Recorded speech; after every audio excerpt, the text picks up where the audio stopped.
오늘은 레위기 23장 39절로 43절에 있는 말씀에 근거해서 추석은 감사하는 명절입니다 라는 주제로 말씀을 드리려고 합니다.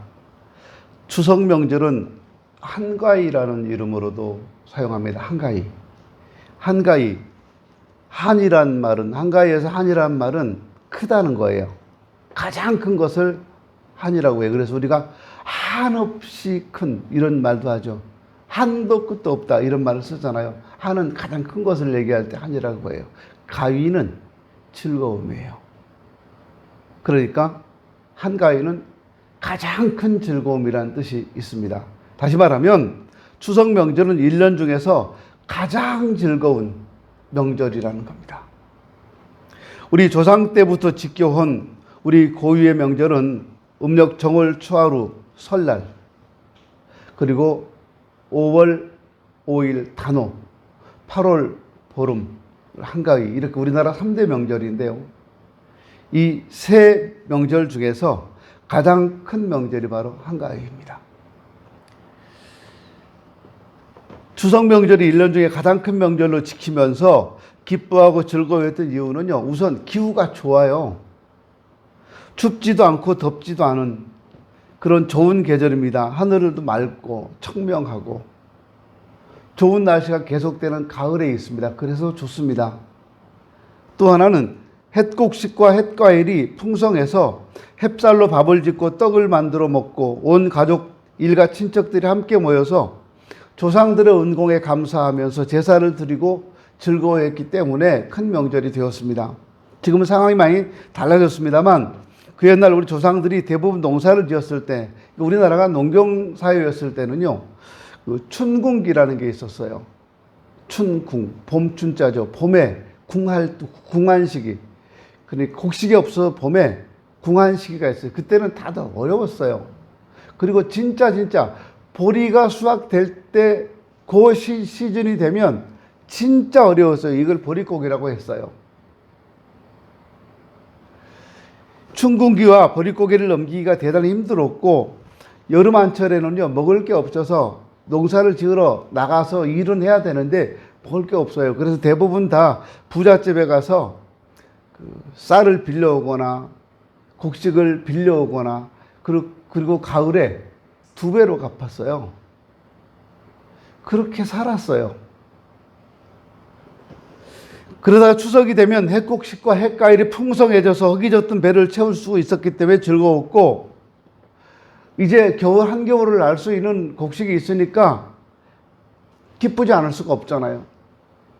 이런 의미에서 추석 명절이 우리들의 큰 명절 중에 가장 큰 명절이 된 겁니다.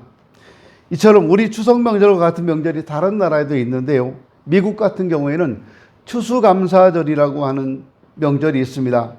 우리 추석과 참 비슷합니다. 미국인들은 추수감사절에는 흩어졌던 온 집안, 온 가족들이 다 한자리에 모여서 하나님 앞에 은혜를 감사하며 예배를 드리며 기쁨을 나누었고 칠면조 고기를 먹으면서 즐거워했어요. 우리 추석 명절에는 조상들 은혜에 감사하면서 조상에게 제사를 드리지만, 추수감사절을 지키는 미국인들은 하나님께 감사 예배를 드렸다는 점이 다릅니다. 그 외에 거의 비슷한 모양새와 의미를 가지고 있긴 있지만 추수감사절과 추석 상당히 비슷하죠. 그래서 요즘 우리 한국에서는요, 추석을 추수감사절로 지키는 교회들도 나타나기 시작했습니다. 유대인들에게도 우리 추석과 같은 비슷한 절기, 추수감사절과 같은 비슷한 절기, 명절이 있었습니다. 그게 바로 초막절이라는 절기인데요. 수장절이라고도 합니다. 7월 15일은 초막절이니 여호와를 위하여 7일 동안 지킬 것이다. 초막절은 유대 원력으로는 7월 15일입니다. 그런데 우리나라 요즘 우리가 사용하고 있는 원력, 우리 양력이라고 하는데 이 원력으로 따지면 9월에서 10월에 해당되는 시기입니다.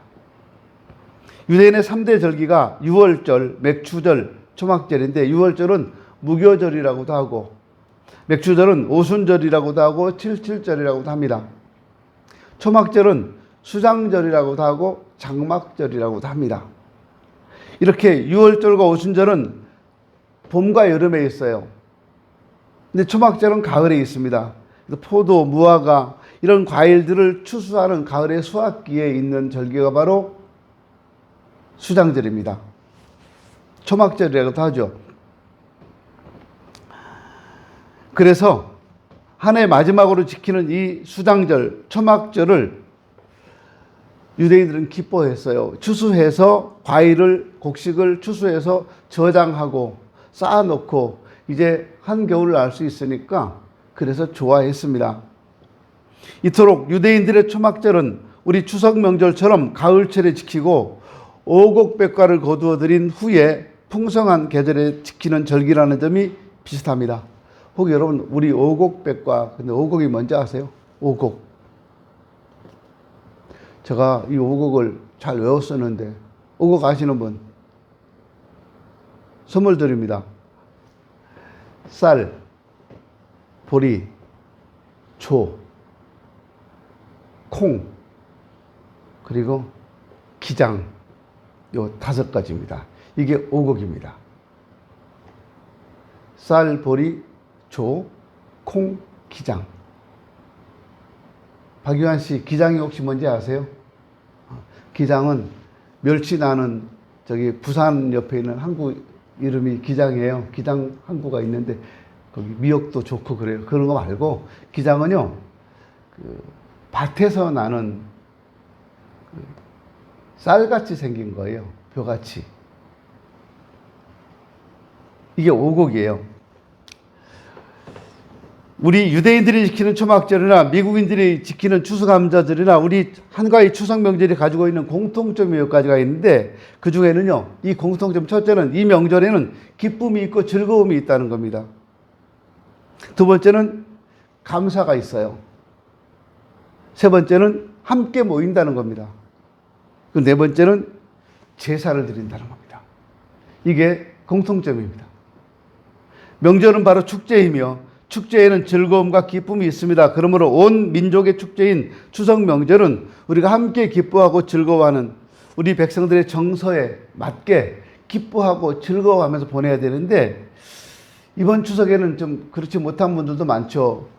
제가 며칠 전에 우리 동기 목사님께 전화를 받았는데 마음이 아팠어요. 여러분, 이번에 포항 지역에 아파트 주차장에 물이 들어와서 많은 사람이 죽었잖아요. 8분이 돌아가시는데 그 중에 중학교 1학년짜리 아이가 하나 있어요. 엄마는 살고 아들은 죽은 사건 아시죠?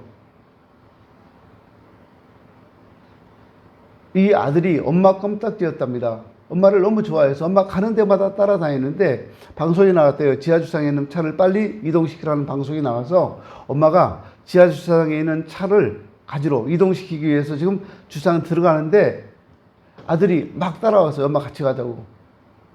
그래서 엄마랑 같이 왔는데 그 10초, 20초 사이에 물이 너무 많이, 순간적으로 너무 많이 지하주차장에 물이 들어온 거예요. 엄마는 수영을 못 한대요. 그래서 엄마가 이제 죽는다는 걸 아는 거예요, 엄마는. 그래서 아들이라도 살리기 위해서 엄마는 수영을 못 하니까 너라도 살아야 되지 않냐. 너는 빨리 나가라. 빨리 나가라. 근데 아들이 그때 엄마한테 마지막 인사가 뭔지 아시죠?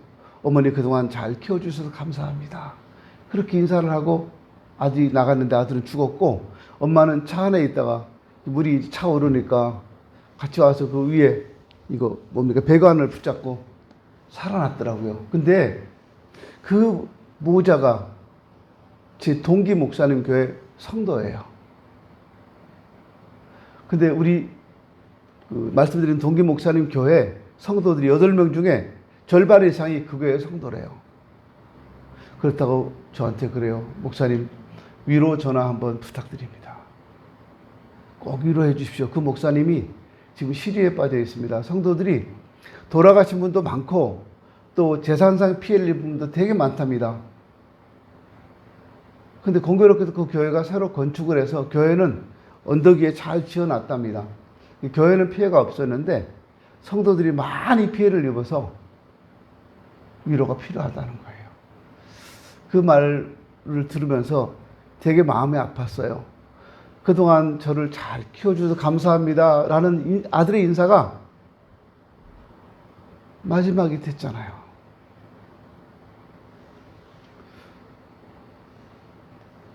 엄마는 살고 아들은 죽었어요.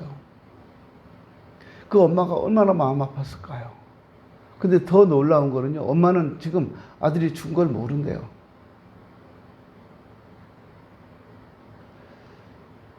이렇게 명절을 보내는 분도 있습니다.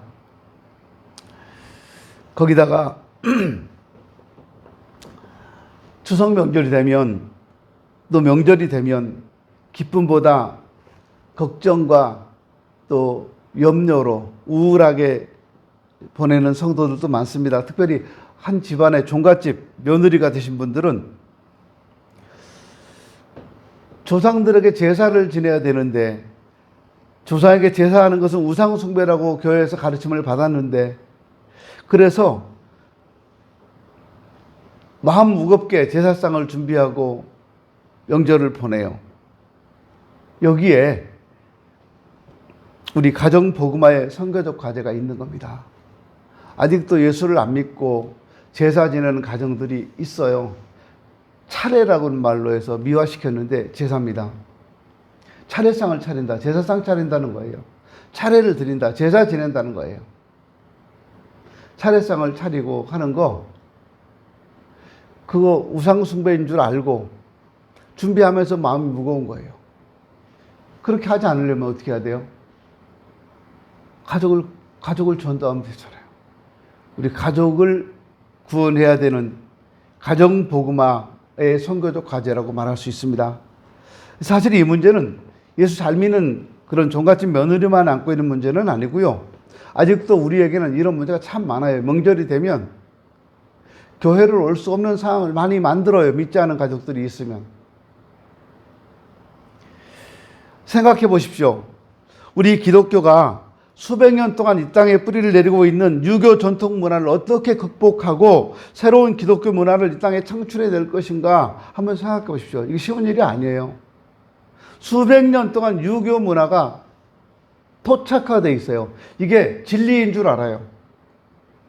그 속에 기독교가 들어왔어요. 근데 사람들이 기독교는 외래 종교라고 생각을 해요. 유교는 외래가 아닌가요? 유교도 중국에서 넘어온 거예요. 유학이죠. 유교는 종교가 아니고 학문이에요. 그런데 종교처럼 그렇게 하고 있잖아요, 지금요.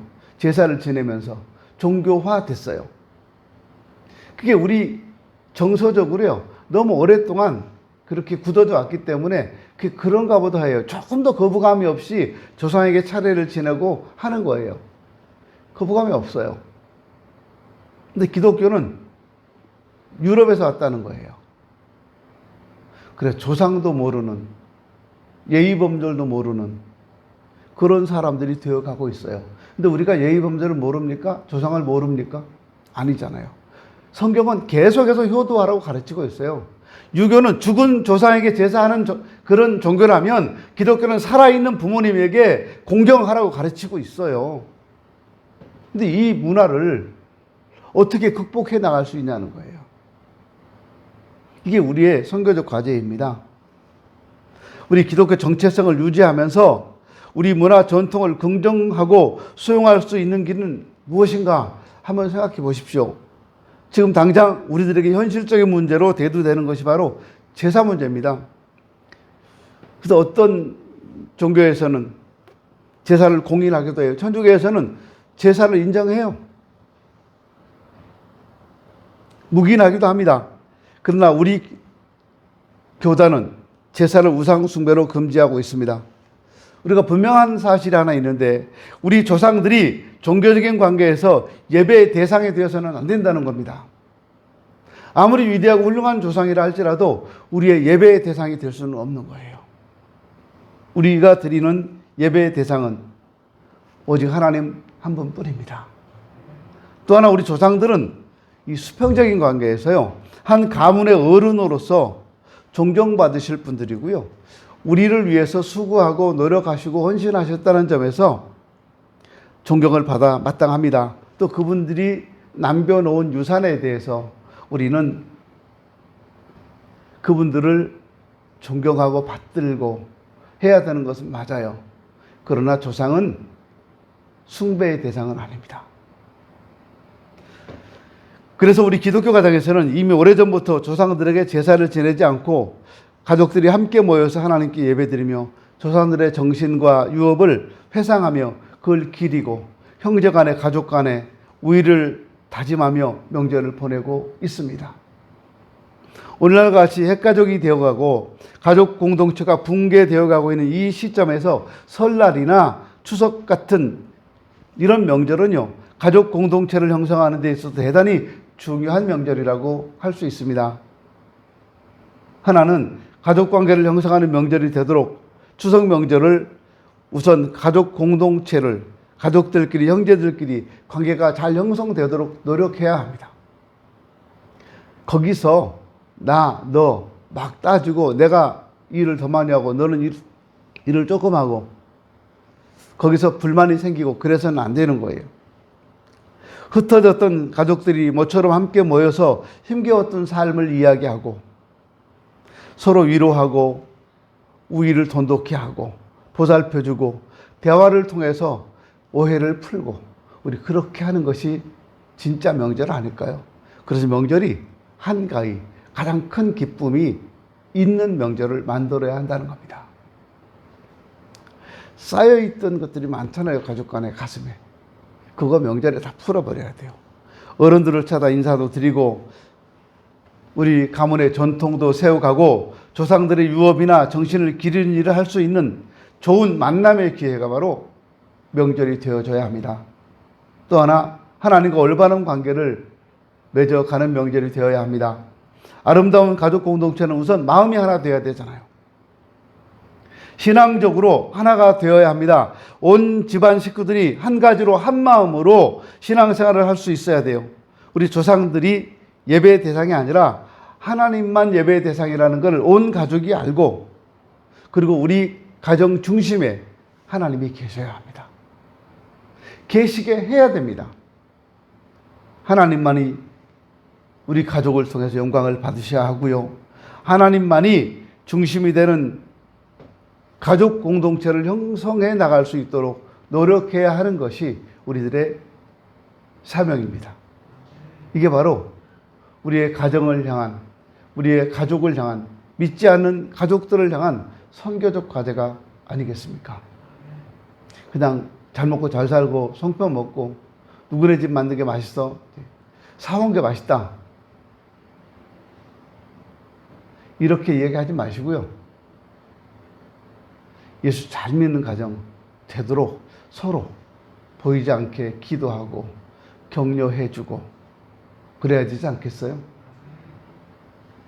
아까 예배 전에 카페에 앉아서 지난주일 설교를 듣고 있는데 또 영상을 막 보고 있는데 이철원 선생님 들어오셔서 안녕하세요 그래요. 그래서 안녕하세요 했거든요. 그리고 저는 이제 이렇게 보고 있었어요. 근데 뭐라고 해요? 나한테 하는 소리인지 아닌지 모르지만 이렇게 가만히 있었어요. 그러다가 또 큰 소리가 나서 소리가 나는 쪽을 이렇게 봤어요. 근데 이춘환 선생님 저한테 그래요. 왜 대답도 안 하세요? 그래요. 아니 나한테 말 시키라고 했냐고. 내가 무슨 말인지 어떻게 아냐고. 그래서 뭐라고 했어요? 근데 뭐라고 했죠? 권사님? 명절 잘 보냈냐고? 참 인사 빠르게도 한다. 명절 잘 보냈냐는 이야기를 마스크를 쓰고 하시는데 저는 못 들었어요. 그냥 있었어요. 근데 명절 잘 보냈냐고 그랬더니 말해도 대답도 안 하시네. 막 그래요. 혼자 궁시렁대고 되는 거예요. 근데 사람이 이상하게요. 나를 욕하는 것 같고 궁시렁이 되는 것 같으면 금방 들리잖아요. 좋은 말 할 때는 안 들려요. 그래서 깜짝 놀라서 못 들었는데 뭐라고 했어요. 그러니까 명절 잘 보냈냐고요. 그래서 예. 그러면서 제가 그랬어요. 왜 주일날 아침부터 소리 지르고 뭐라 그래요? 제가 그랬어요. 차라리 인사를 안 하면 되잖아. 해놓고, 인사는 했으니까 들어올 때. 우리 이런 것도 풀고 가야 돼요.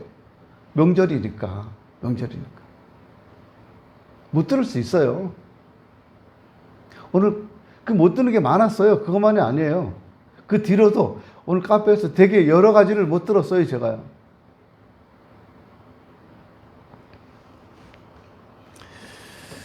추석 명절에는요, 우리가 한 가족이고 한 식구라는 사실이 좋았으면 좋겠어요. 가족들을 보면서 좋았으면 좋겠어요. 떨떠름하게 그냥 안 보고 싶어. 그게 아니라 보고 싶었고 만나고 싶었고 우리 그런 가족이 돼야 되지 않을까요? 가족, 친지가 함께 모여서 정을 나누는 기회, 기쁨과 즐거움, 감사가 넘치는 명절, 그리고 그 중심에 하나님이 계시는 아름다운 가정이 되었으면 좋겠습니다.